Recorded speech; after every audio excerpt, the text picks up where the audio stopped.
Hello there, and thank you so kindly for tuning in to my station today, Brown Eyes, on this beautiful, amazing, fantastic, wonderful day. Because remember, so as a man thinketh in his heart, then so is he. We are to think upon things that bring us a good report. We are to speak things that are not as though they were already. Well, this is the time of the year when it's almost a completed year. And I tell you, time waits on no man. Time has truly did what it's exactly supposed to do. But I've just been noticing some things spiritually. And it's something about this time of year that brings I guess it's a flip side on this time of year. It's kind of like a flip side, the good and the bad.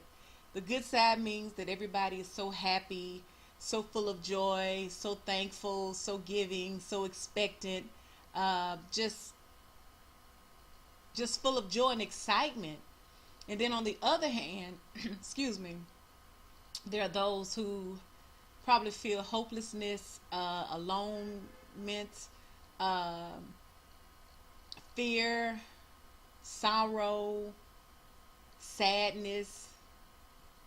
It's something about this time of year that gives people the false sense of happy, if you will. Because now, don't get me wrong, I was sitting back watching and observing people in the store as they're shopping and they're, having to take off, mark off the Christmas gift list. And, people are so happy to ask you, have you finished doing your Christmas shopping? And it amazes me because by me working in retail, I know I have to put on a little smile and just go with the flow. But in reality, in all actuality, I don't celebrate Christmas now because I understand what it represents.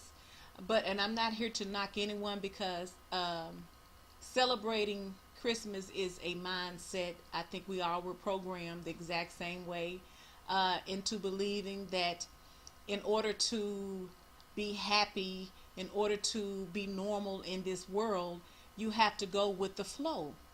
You have to be a follower, so to speak. And that means following the masses. And we know the masses have been tremendously mind fucked, if you will.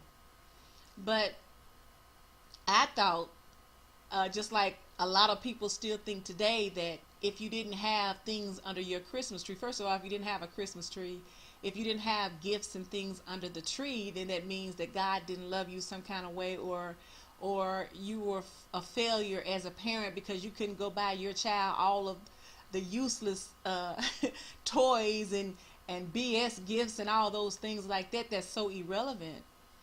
And it's just amazing because me and my daughters really were on one accord when we decided to put away man traditions, vain traditions like Christmas. Because I mean, I was a single parent. I went through the ritual of wrapping presents every year, and then I started noticing that they really don't give a crap about the wrappings, the outside, but that's money spent because they're gonna rip that apart, and find out what the gift is on the inside. So I decided to start not gift wrapping things, but to just get a big old hefty trash bag, and each individual child just put their name on it, and all their gifts go in that one bag. You hear me?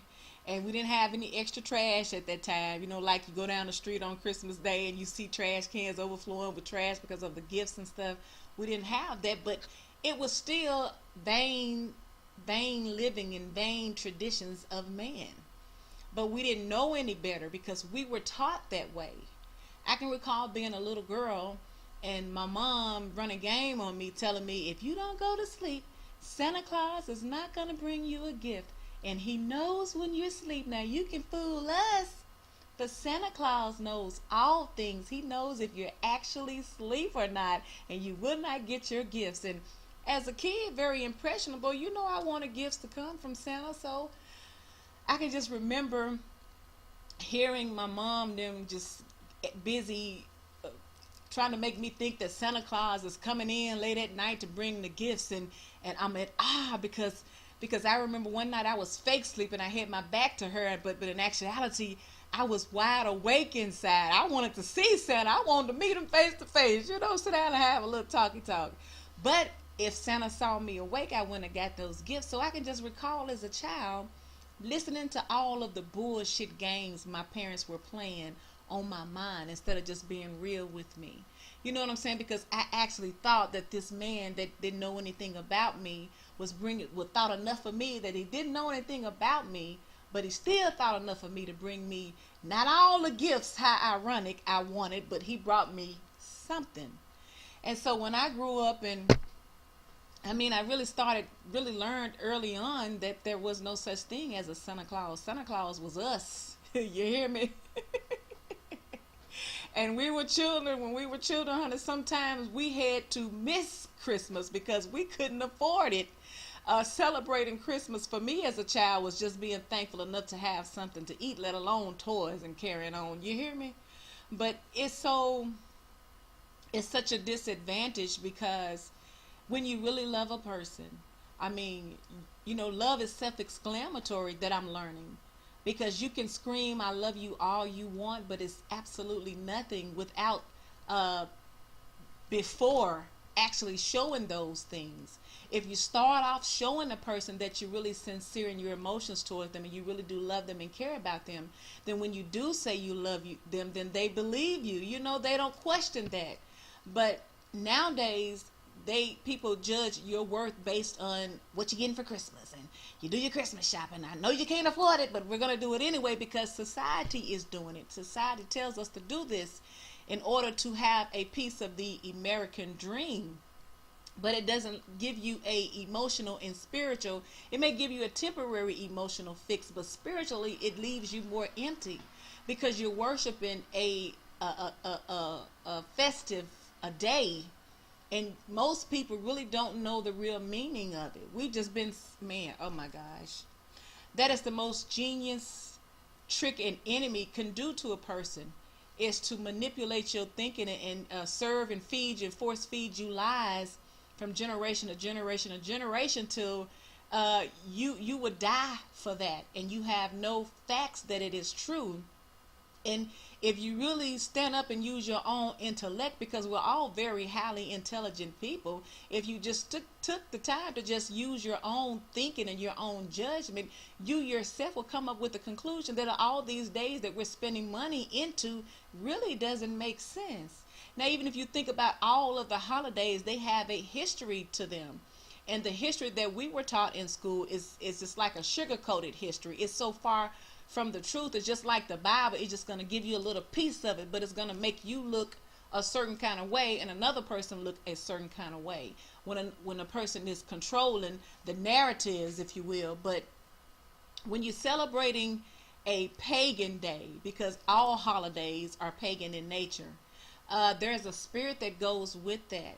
But when you're constantly telling a person that you love them, you're constantly doing things for that person. That shows that person that you love them. And it's not just doing things, it's showing things. It's not just buying materialistic, worldly things to prove to a person that you actually love them. You're constantly doing things. Let's just say Christmas is one day of the year. Okay, what about the rest of the days? Surely you're doing something good for that person. Surely you're doing something, even if it's rent, light, gas, water, and food, soap, tissue, pads, gas, you're still sowing. You're planting seeds towards making somebody else happy. So if you're doing that constantly, why are we so manipulated into really going into debt to just prove to a person that you love them more this day? Because if you don't do it, everybody else is going to think you don't love them. Look, to each his own. I'm not making this video to knock anyone, but I understand it. But I also understand now, after I am no longer into that way of thinking, I can understand and I can sympathize it, but I can see what horrible way it can have you in, because it is a horrible way to think, because everybody is loose. Most people cannot afford Christmas, because if you're looking at Hollywood and you're looking at TV, you can't afford it. You know what I'm saying? When you think about all of the money that you spend on one day, not to mention all the other days that you spent your money on, it just seemed like you're coming out on the bottom part while somebody is behind the scenes milking you and just manipulating you and things like that. But I know it's a self thing. You have to have a problem with it, and you may never have a problem with it. But I am into spiritual learning and spiritual growth, and I understand the spirit behind these pagan holidays. But I also was led to just encourage you to not get so caught up in the ways of this world. Don't get so caught up with the ways of this world that you forget about your first estate, because these things will perish rather, and they will just wither away. Even this flesh will do that, but it's something more important, something more sustainable, something more eternal that's at stake here, that I think our trials and tribulations is trying to usher us into, and that is remembering our first estate. Yet it's easy to get caught up on the things of this world and forget your first estate, which is a beautiful spiritual being of light. You can forget that because you're not in it right now. You have no memory of it. It makes sense that it's true, even if you find the text on the wall, the writing on the wall, the ancient Mayans and all those people leaving evidence of who you really are in your existence, and the life form, and how it was created and all those things like that. But you still have no clue because you're not physically in it. One of the biggest deceptions is living in this flesh and forgetting about the spiritual man on the inside. And living in this world of the matrix will have you forgetting that there's more to life than feeding your flesh. Because we know that the flesh is a bottomless pit. So you can't keep up with the world. You need to figure out a way, as we all do, what makes you happy within your boundaries, within your circle, within your allowed or allotted pleasure of life.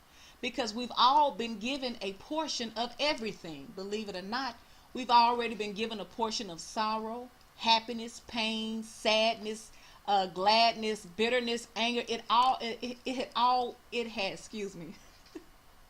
It has already been written of us. We just don't understand that. We think that when we make mistakes, when we say the wrong things, when we do the wrong things, we're nothing. We're sinners and we're damned to hell. But we have a higher force that is behind the scenes that know us, and wrote that down in your book of life for you to experience that particular situation in order for something beautiful and spiritual to come out of it. The trials and tribulations are not personal. Although they feel personal, it has a lot to do with spiritual growth. And the only way you're going to get to spiritual growth is to go within and start looking at things from a spiritual perspective, and not always through the flesh, because the flesh can fool you, man, and it has no substance to it. It's only a temporary thing. So once again, please don't get caught up on the hype of this world. It's not true. Your happiness is what you make of it.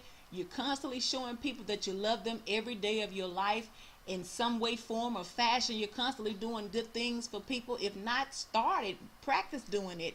That way you won't feel like you have to go out your way and prove a point December the 25th, because you know that it is a lifestyle for you. In fact, you stay ready to keep from getting ready, being good and grateful and giving. So don't get caught up in the hype. You know you are a beautiful person. You know what it's all about, hopefully, and if you don't, hopefully you're getting there. I believe that we're constantly advancing and evolving to something more meaningful and substantially benefiting spiritually for us all, in order for us to understand this thing called life, because it's so not what we were taught, man. We have no idea of how dumbed down we really are. But having said that, I thank you so kindly for tuning in to my channel today, Brown Eyes, on this marvelous, fantastic, I'm always grateful giving season, because my season is always giving in some kind of way. Because remember, so as a man thinketh in his heart, then so is he. We are to think upon things that bring us a good report, because we are to speak things that are not as though they were already. ready. Thank you so kindly for tuning in to Brown Eyes. I ask that if you like this channel, please leave me a comment. Hit the like button, subscribe to my channel, leave me a comment, and we'll chop it up another time. Bye.